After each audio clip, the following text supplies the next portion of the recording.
বাপ মারা গেছে, মা মারা গেছে, পিতা মারা গেছে, মাতা মারা গেছে।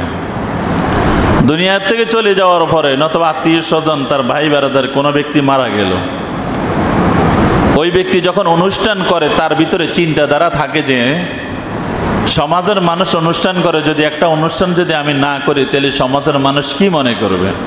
বলে সারা জীবন তো মানুষের বিভিন্ন অনুষ্ঠানে গেলাম, তারা মায়ের জন্য অনুষ্ঠান করছে, বাপের জন্য অনুষ্ঠান করছে, পিতার জন্য অনুষ্ঠান করছে, অমুক বাড়িতে অমুক ব্যক্তি এরকম অনুষ্ঠান করছে, ওরকম অনুষ্ঠান করছে। তো এ চিন্তা করে যখন পিতা মারা গেল, মাতা মারা গেল, তখন চিন্তা করে যে না সমাজ আমাকে কি মনে করবে, যার কারণে ওই ব্যক্তি চিন্তা করে যে না আমি একটা অনুষ্ঠান করে ফেলি।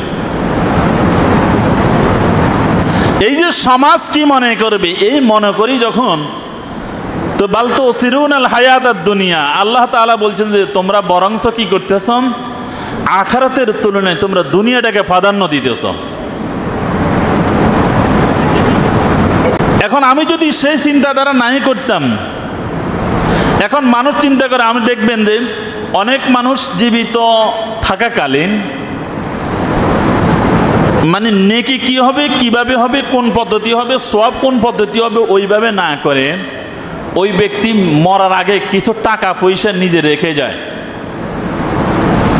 মৃত্যুবরণ করার আগে কি করে, টাকা পয়সা কিছু রেখে যায়। আমি কয়েকজনকে এরকম জিজ্ঞাসা করছি যে এই টাকাগুলো কেন রাখতেছেন।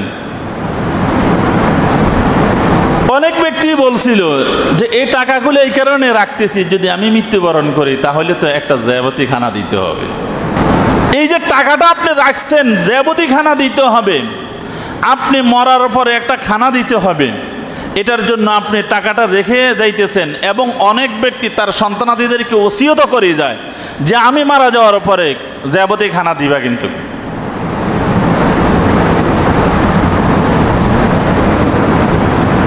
না, খানা কি এরকম কি দেওয়া কি জরুরি? জরুরি না। জরুরি কোনটা? ইসালের সওয়াব।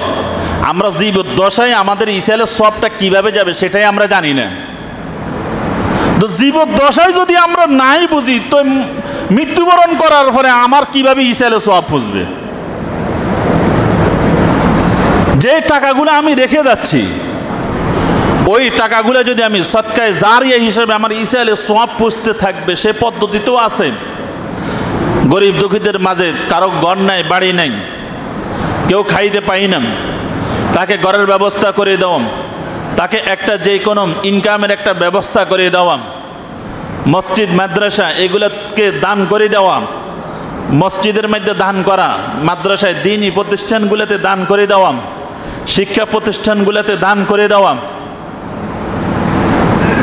এই যে করি যাওয়ার পরে যতদিন এই মসজিদ থাকবে, যতদিন মাদ্রাসা থাকবে, যতদিন দ্বীনি লাইনে যে সমস্ত যত কাজগুলো আছে এগুলা যদি আপনি যদি জারি করে যান, তাহলে ইসালে সওয়াবটা আপনার সারা জীবন পুষতে থাকবে। আপনি এটা করার পরে আপনার যদি হক হালালি যদি টাকা থেকে থাকে, তাহলে আপনি পরবর্তীতে অন্য কাজ করার জন্য আপনি বলতে পারেন।